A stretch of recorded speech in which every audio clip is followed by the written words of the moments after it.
Yavuz! Bu bir emirdir. Git Derya'yı kurtar. Seni seviyorum Derya! Ben de Yavuz. Ben de seni seviyorum.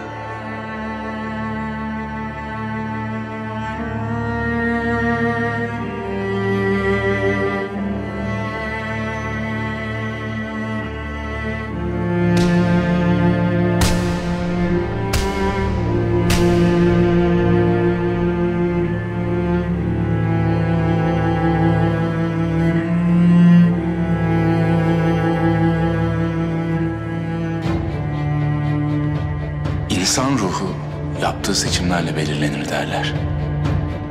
Bir kahraman seçimi ise kimsenin ölümüyle sonuçlanmaz. En azından çok satan romanlarda.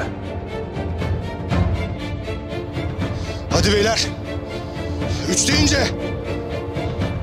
3! Ama gerçek hayat bu kadar nazik davranmaz insana. Bazen bir seçim yaparsın ve birini kaybedersin. Hadi beyler yetişebiliriz.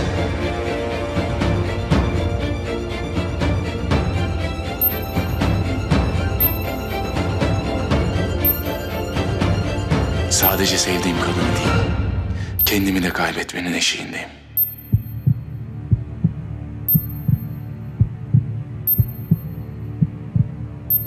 Hayatı kaybetmenin kıyısına yaklaşanlar onu daha iyi tanırlar. Defalarca öldüm. Defalarca tattım bu acıdan. Ama böylesi ilk defa.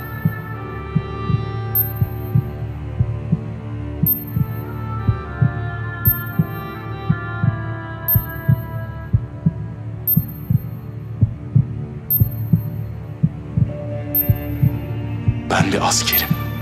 Komutanını ölüme terk eden bir asker yaşayamaz. Ölür.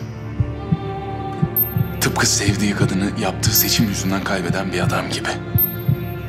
Defalarca öldüm. Ama böylesi ilk defa. Seni kaybettiysem artık yaşayan bir ölü bile değil. Sadece ölü bir adamım demektir.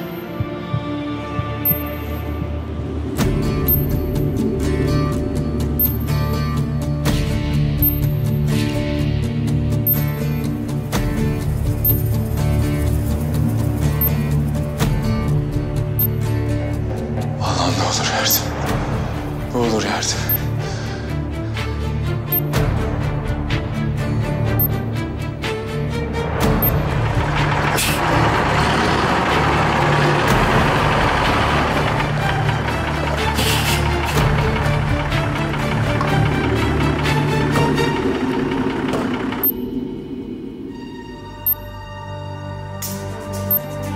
Yavuz! Derya'yı kurtar dedim sana. Tim burada. Bir şekilde şanslarını denerler. Beni kurtarmaya çalışırlar. Tim burada mı? Asıl! Asıl! Çek! Çek! Çek! Asıl! Komutanım! Kimi kurtaracağız? Yavuz komutanım kimi seçtiyse diğerini kurtarmalıyız. Diyorum size. Ne olursa olsun Yavuz komutanım Erdem komutanımı bırakmaz. Bağrına taş basar ama komutanımı bırakmaz. Derya'yı kurtaralım. Ya biz varız ya Derya'yı kurtarırsa komutanım?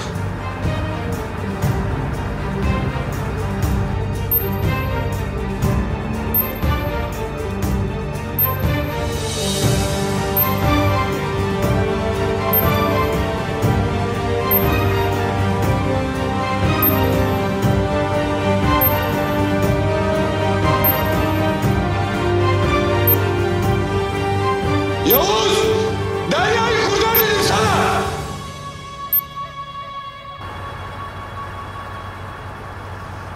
Komutanım. Hangisi?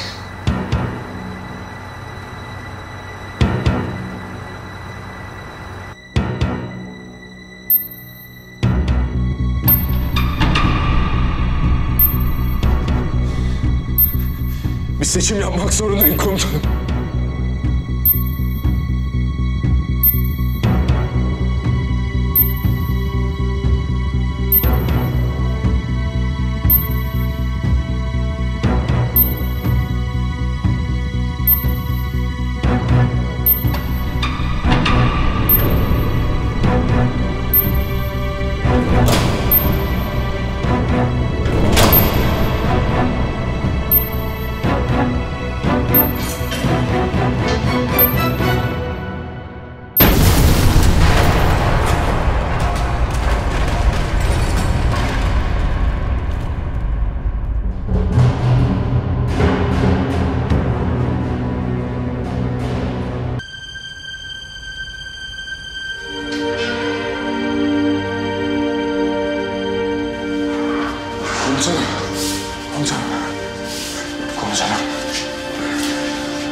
Derya.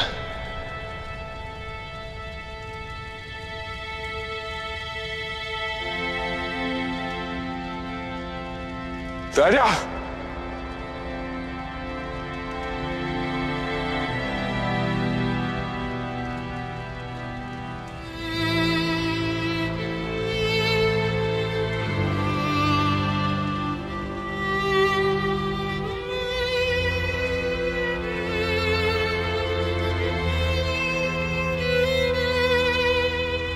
İyi misin? İyiyim, son anda yetiştiler.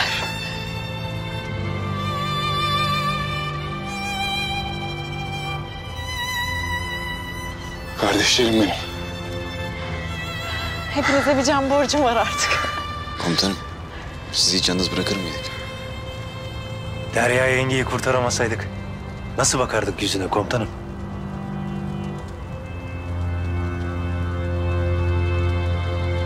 Ben kurtaramadım ama kardeşlerim benim.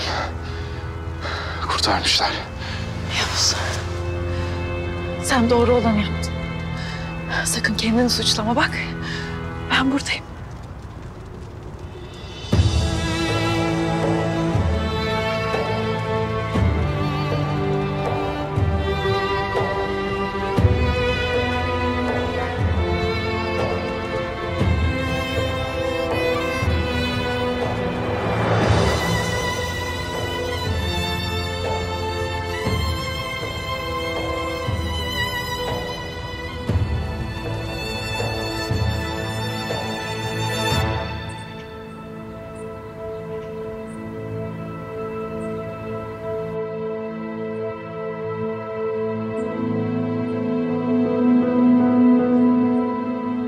Neredeyim ben?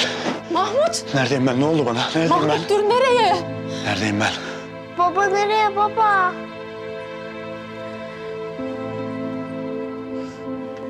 Neredeyim ben? Ne oldu bana? Neredeyim ben? Evindesin Mahmut. Dur hele. Yavrum, hadi sen git dışarıda oyna biraz, hadi. Mahmut gel otur Allah aşkına. Mahmut, bak kolay bir şey değil. Büyük badire atlattın. Doktor dediydi böyle olur diye. Ne oldu bana? Ne atlattım? O küçük kız. Benim kızım mı o? Senin kızın tabii ya. Ben de karınım. Neler yaptılar böyle sana? Bak gel. Gel sen biraz dinlen. Söz ben sana her şeyi anlatacağım. Kurban olayım dur gel. Gel. Gel Mahmut.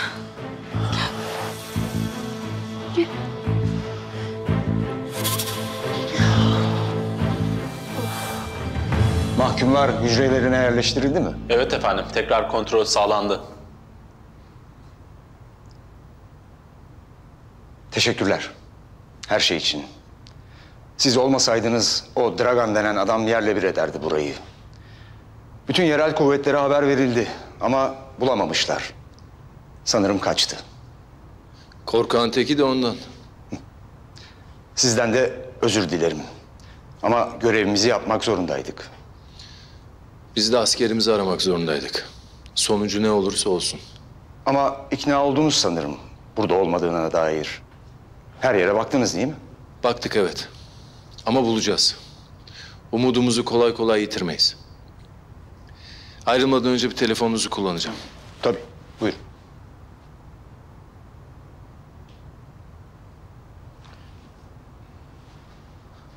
Eylem, Erdem ben. Erdem albayım, şükürler olsun. İyi misiniz? İyiyiz Eylem, iyiyiz. Girdiğimiz hapishanede biraz Dragan'la uğraştık. Ama atlattık. Dragan mı? Nasıl yani? Derya'yı oraya mı getirmiş? Evet. Aklınca bir tuzak kurup kaçtı. Ama başaramadı, engelledik. Hepimiz iyiyiz. Derya da bizimle. Ateş, ondan iz yok mu? Maalesef yok. Buradaki mahkumlardan biri tutuklanmadan önce saati bulmuş. Ormanlık bir yerde. Sonra koluna takmış. Şimdilik başka bir iz yok. Anladım. Ben bulunduğunuz noktadan aldırıyorum sizi hemen. Tamam, bekliyoruz.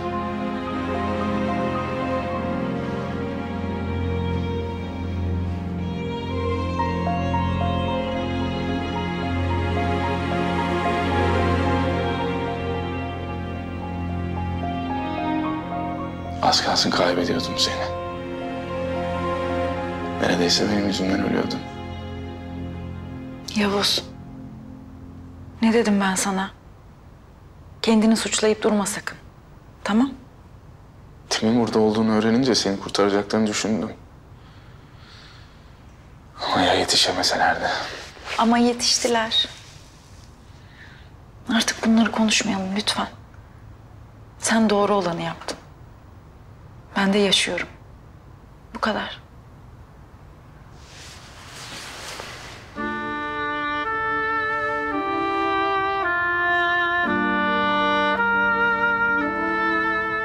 En azından Orhan'ı alamadı, değil mi? Hala istihbaratın elinde. Bilmiyorum. Beni aradı, ben de geldim. Neden geldin peki? Elinde hiçbir koz yokken hem de. Seni böyle bir tuzağa çekebileceğini bile bile. Seni elimden aldı Derya, tabii ki gelecektim. Canını da almak isterdim ama. Kaçmış korkak. Beni aradı. Tek gel dedi, kimseye haber verme dedi. Seni tehlikeye atamaz.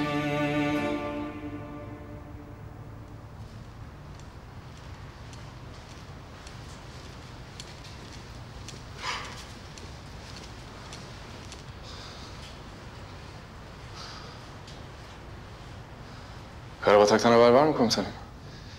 Maalesef yok Yavuz. Saatinden bir sinyal aldık. Başkası bulup takmış. Şimdi ne yapacağız? Eylem bizi aldıracak. Başka bir haber gelene kadar da şimdilik yapacak bir şey yok. Döneceğiz. Kimi kurtaracağınızı nereden bildiniz?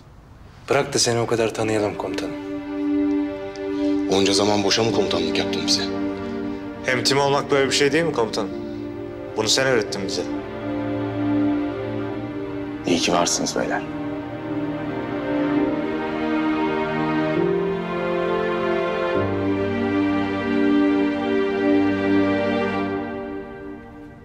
Nazlı Hanım epeydir burada. Ateş Başçavuş için haber bekliyor ama ne diyeceğimi bilemedim. Dinlenme odasında şimdi. Tamam, ben görüşürüm.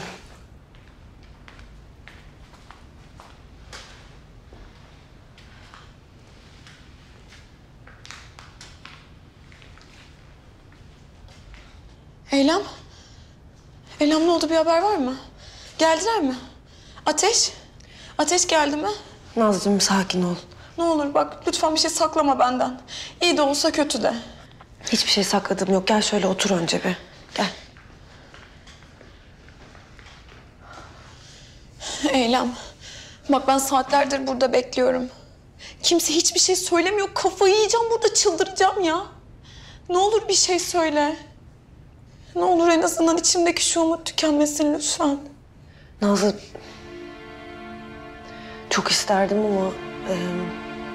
maalesef sinyalden bir şey çıkmadı. Nasıl ya? Ateş değil miymiş? Saat ateşte değil miymiş? Araştırıyoruz. Ama söz verdiler. Ateşi geri getirecekler. Ateş şu kapıdan içeri girecek. Sapasağlam. Ben ona sarılacağım. Hoş geldin diyeceğim. Kokusunu içime çekeceğim. Onu çok sevdiğimi söyleyeceğim.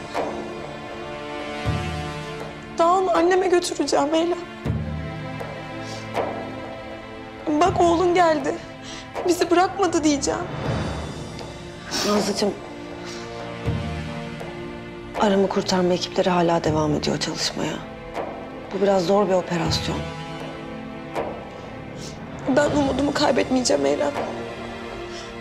Onu beklemekten vazgeçmeyeceğim.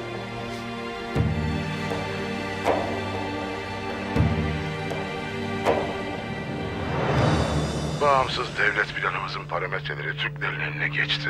Neyi ne kadar istediğimizi biliyorlar.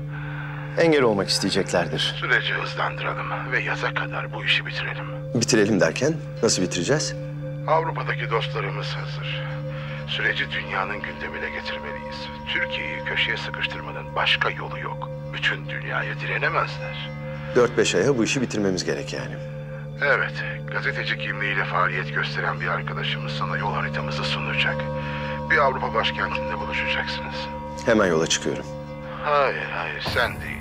Güvendiğim bir adamını gönder. Sana kafayı iyice taktılar. Şu an seni buldukları yerde bitirmeye yemin etmişlerdir. Peki. Temkinli olalım diyorsanız temkinli olalım. Bir adamımı yollayacağım. Kimle görüşeceğiz? Gerekli bilgiler geliyor. Görüşmek üzere.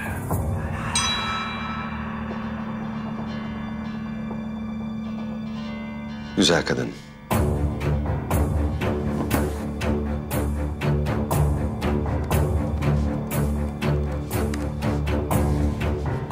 Orta Doğu'da savaş ne zaman bitecek? Yıllarca süren bu durumun sonu gelecek gibi durmuyor. Yüz binlerce insan öldü, milyonlarcası ülkelerini terk etmek zorunda kaldı. Burada hala çatışmaya devam edenler de var. Sen ne düşünüyorsun? Çatışmaya devam ediyoruz. Destek bekliyoruz. Bu topraklar bizim.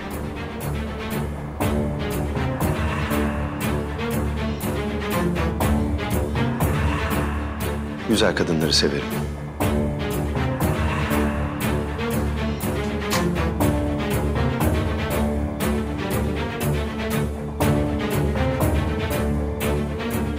Güzel konuşmuşsun. Aferin. Önceden çalıştık. Kadın işini biliyor. Bu kadın sadece bir gazeteci değil. Çok daha fazlası. Bize büyük faydası dokunacak. Haklısınız.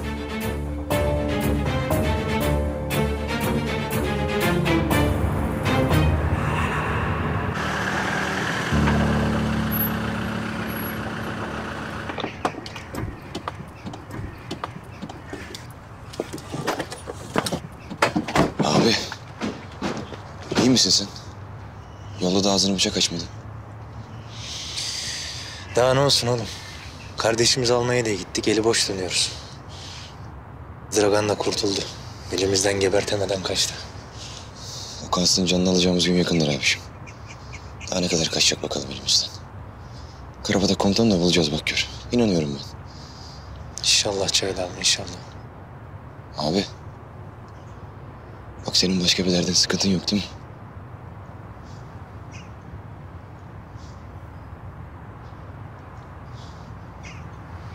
Yok Çaylan, yok.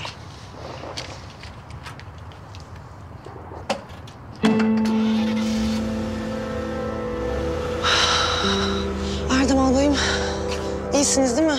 İyiyiz. Derya.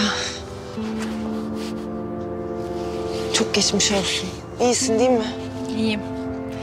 Tam zamanda yetiştiler.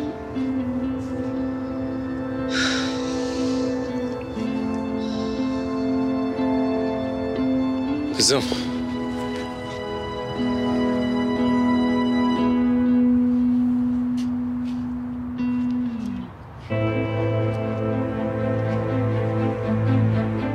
Ateşi bulamadınız. Biliyorum.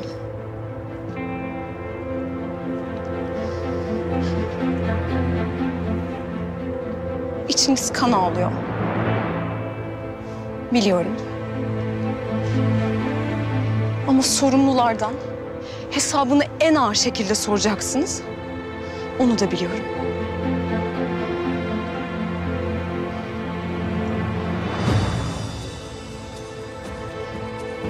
Ama bana bir söz verin.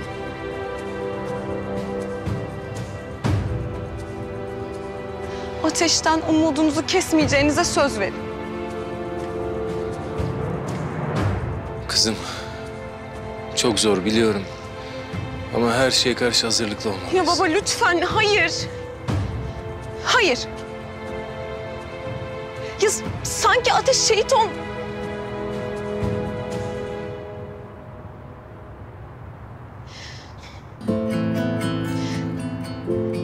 Ateşten umudumuzu kesersek döndüğünde nasıl bakacağız baba yüzüne? Ne diyeceğiz baba Ateş döndüğünde? Biz sen şehit oldun sandık mı diyeceğiz? Ben yapamam baba. Ya Ateş'ten bahsediyoruz. Ateş'ten. Senin hem askerin hem oğlun. Sizin kardeşiniz. Can yoldaşınız. Ya en iyi sizin biliyor olmanız lazım Ateş'in öyle kolay kolay vazgeçmeyeceğini.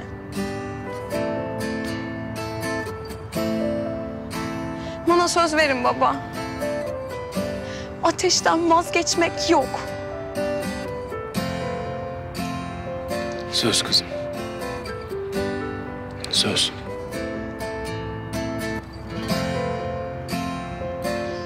Bir an bile umudumuzu yitirirsek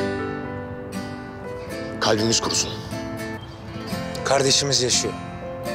Er ya da geç bulacağız onu.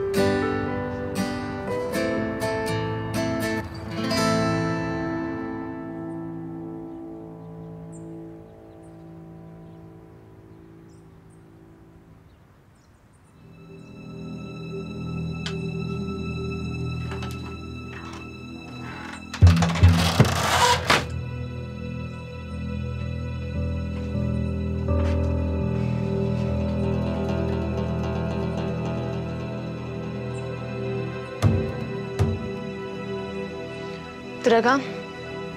Nedir durum? Uyandı mı? Hala aynı. Doktorun dediği gibi hiçbir şey hatırlamıyor. Uyuyor sürekli. Güzel.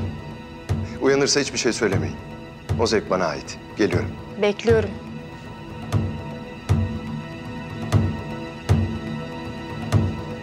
Aracımı hazırlayın. Bir yere gitmem gerekiyor. Tamamdır.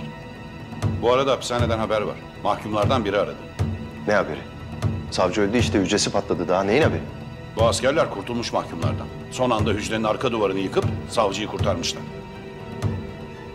Çık dışarı.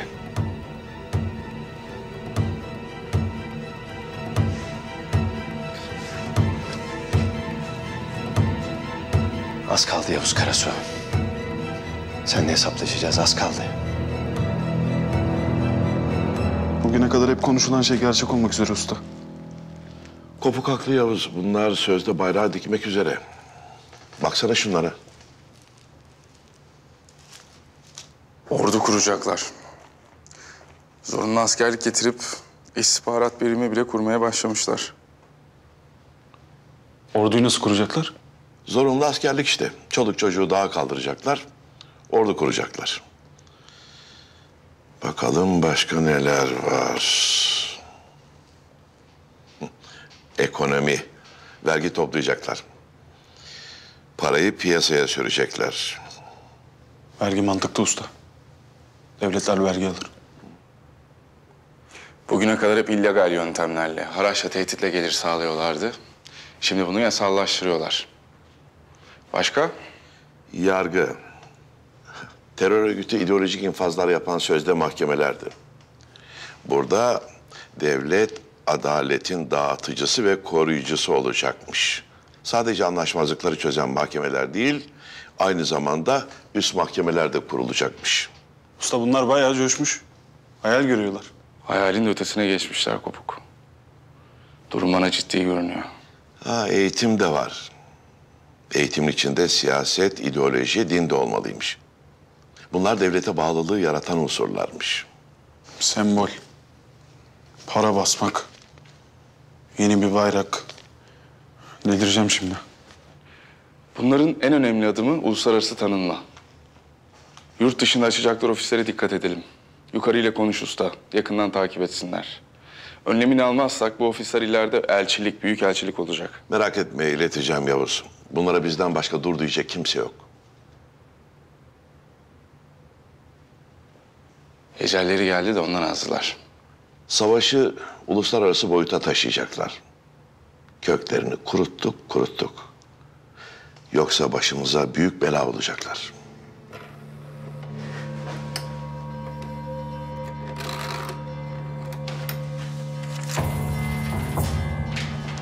Bilgi notu gelmiş. Neymiş? Linda Gakoin diye bir gazeteci.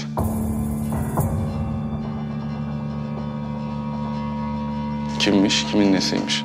2-3 farklı istihbaratla bağlantılı olduğu yazıyor.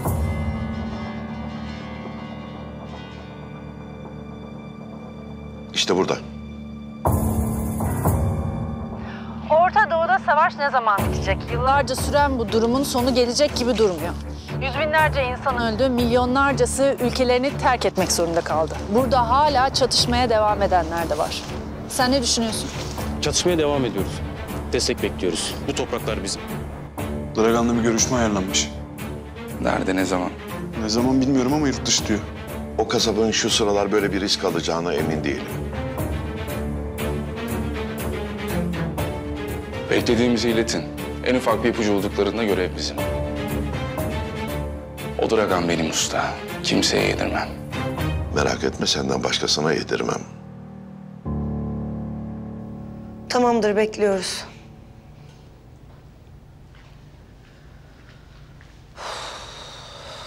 İstihbarat Orhan'dan çok önemli bilgiler elde etmiş.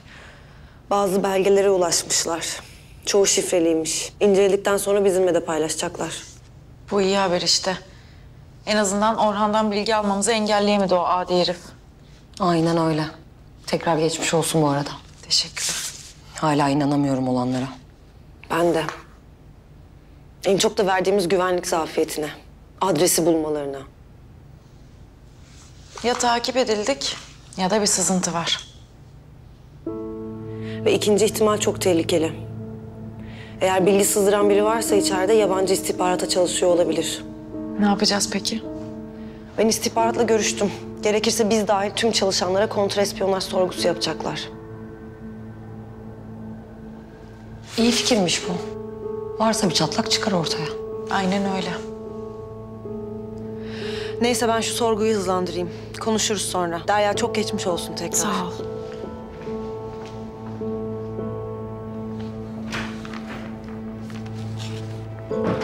Eylem Hanım'ın sorgusunda bir problem çıkmaz umarım. Nasıl yani? Bazı söylentiler dolaşıyor ortalıkta. Ne diyorsun Seda? Açık konuş. Geçen yıla kadar başka bir ülkenin istihbaratında çalıştığı, özel bir anlaşmayla Türk istihbaratına geçtiğine dair söylentiler. Sizin haberiniz yok mu? Hayır. İlk defa duyuyorum. Ama bence öyle bir şey yoktur. Haberim olurdu zaten. Hem Türk istihbaratı da böyle bir risk almaz bence. Belki de sadece bir söylentidir. Eminim öyledir.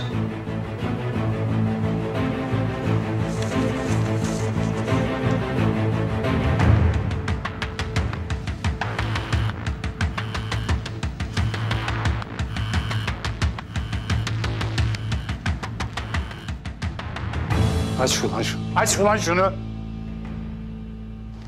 olsun. Sami abi. Bir hal çaresini bulmazsan hepimiz sakata geleceğiz biliyorsun değil mi?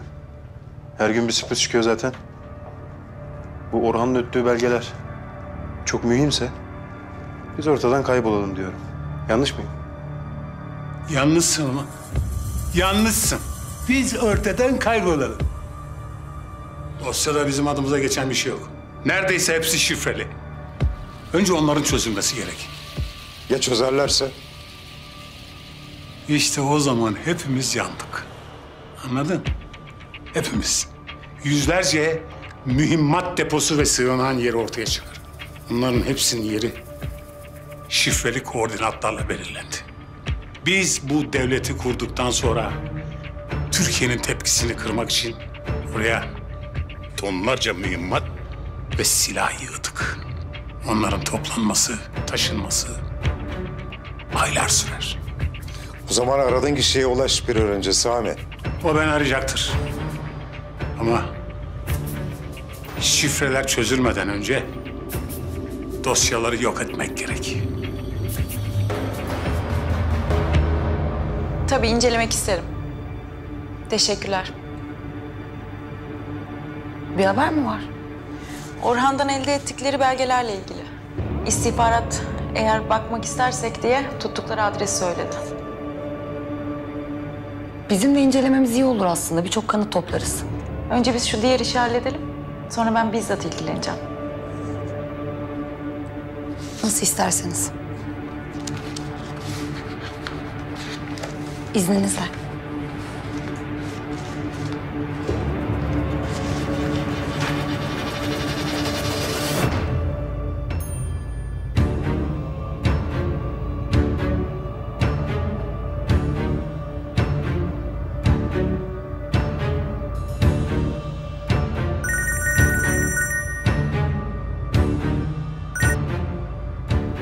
Ben sizi aramadan beni aramayın demedim mi size? Ya durum vahim. Bekleyecek halde değiliz şu anda. Şu belge krizini acil çözmemiz, hepsini yok etmemiz gerek. Uğraşıyorum. İstihbarat belgeleri inceliyormuş hala. Belgelerin tutulduğu yeri bir şekilde öğrenmeye çalışacağım. Benden haber bekleyin.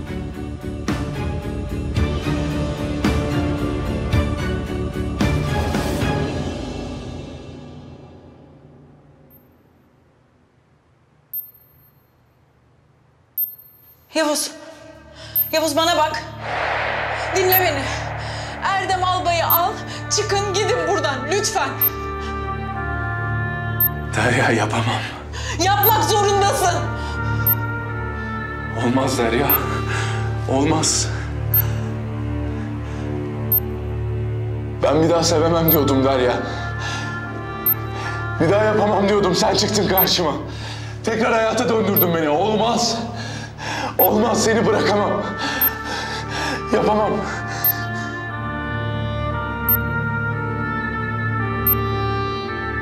Ben de aynı şeyi düşünüyordum. Bu adam artık kimseyi sevemez dedim. Olmaz Derya dedim, vazgeç dedim, düşünme Yavuz'u dedim. Olmadı. Olmadı, bir yolu olmadı. Yok, yok işte yok, bir yolu yok. Anla işte.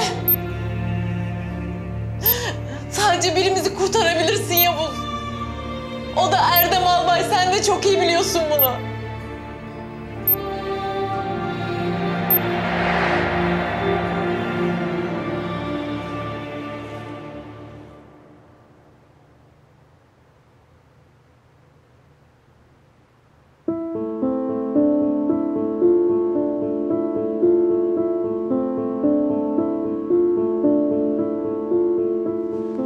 Dalıp gitmişsin komutanım.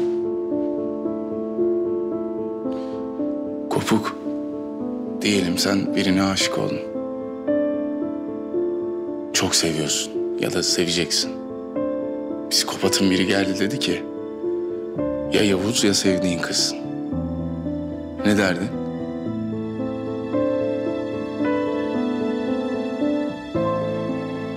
Komutanım ben hiç aşık olmadım, bilemiyorum.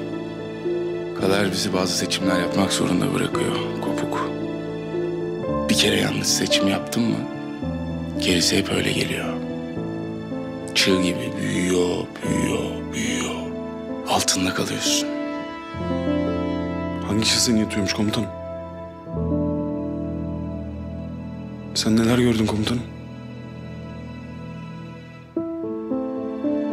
Neler gördüm ne? Hiçbiri hoşuma gitmiyor ki. Ya Derya ölseydi orada. Ya paramparça olsaydı. Ya bir kadının cansız bedenini de alsaydım kollarıma. Komutanım Derya bunu düşünmemiş midir? 50 kere düşünmüştür. Bak ben sana söyleyeyim, Derya delikanlı kız. Yavuz, sen dikenli gül gibisin. Dikenine katlanacak Derya da böyle işte. Basmış dikenine, kanatmış elini. Bana mısın dememiş. Seni dikeniyle seven birini bulmuşsun. Daha neyi sorguluyorsun? Ben artık kimsenin bir yeri kanasın istemiyorum usta. Yavuz, aşkta pazarlık olmaz. Biz buraya pazarlıkla mı geldik? Para mı istedik? Ha, makam mı istedik, güvence mi istedik komutanım? Bak ben canımı veririm. Bayrağım için veririm. Senin için veririm. Turan ustam için veririm. Bak ustam doğru söylüyor. Bu işlerde pazarlık olmaz.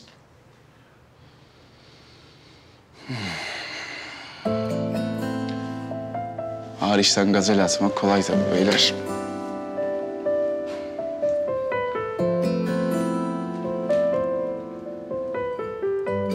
Komutanımın kafası karışmış. Nasıl karışmasın ki?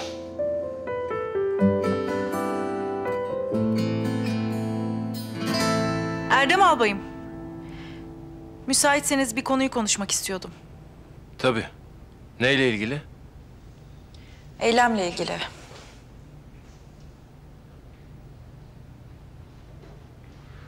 Konu neydi?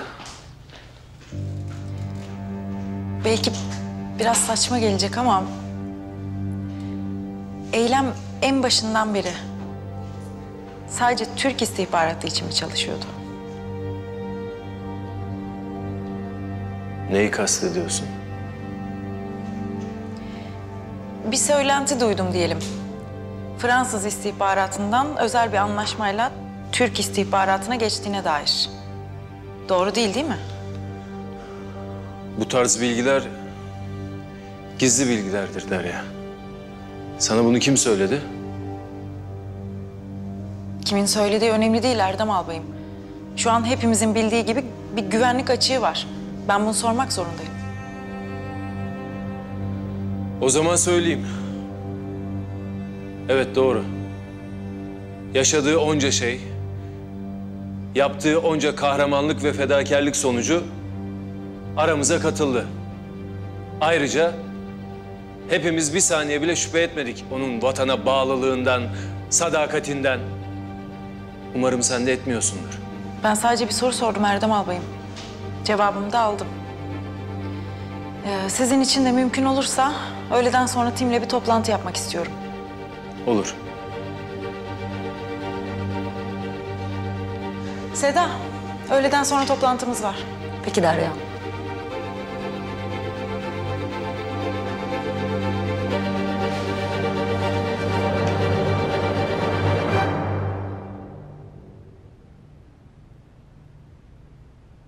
Ne umutlarla gittik. Bulamadık Karabatak komutanım. Bulunacak. Eminim bulunacak. Hem zaten Allah korusun kötü bir şey olsa çoktan bulunmaz mıydı? Bilmiyorum Boncuğum. Bilmiyorum. Ben de öyle düşünüyorum. Umudumu kaybetmiyorum ama bazen acım umudumdan daha büyük oluyor. Geçecek hepsi. Ateş abi de geri dönecek. Güzel, güneşli günler bizim olacak. Görürsün bak. İnşallah Boncuğum. İnşallah. Şimdi sırası değil ama ben bize bir şey aldım. Hem belki biraz olsun yüzün güler. Bize mi? Ne aldın Boncuğum? Bekle. Allah Allah.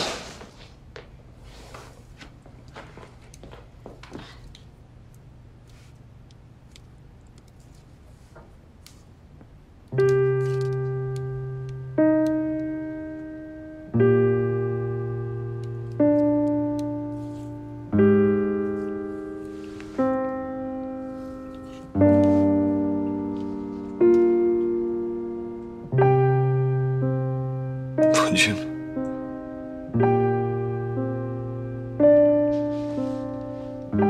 Şunlara baksana minicik. Görünce dayanamadım. Hem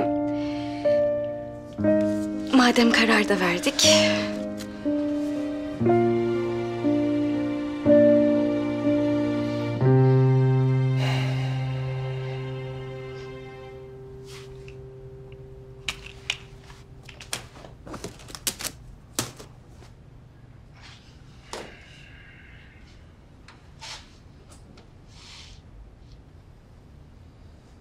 Ne oluyor Feyzullah?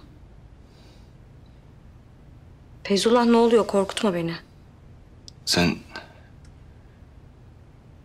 şimdi çocuk mu istiyorsun? Çocuk. Madem öyle,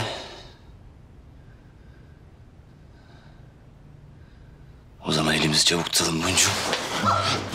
Ne yapıyorsun sen ya? Feyzullah, ya delirdin mi sen ya? Deliyim Boncuk. Delirdim. Şu an Süpermen'in en kuvvetli göktaşı bile durduramaz Boncuk. Kapı. Kapı çalıyor. Şimdi mi? Ha. Kimden bu siz? Feyzullah. Feyzullah bir indirsen beni öyle açsan kapıyı. İndir.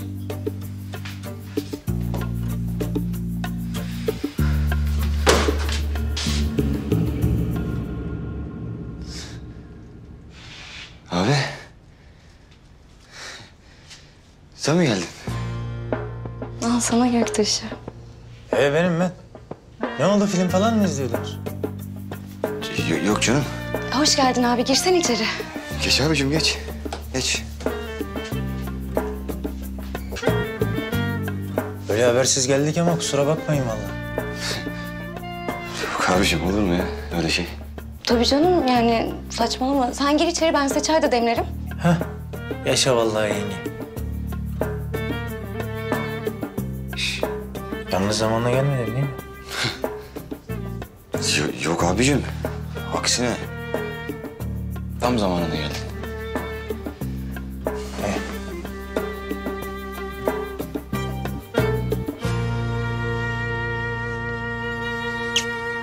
Ne oldu Süpermen?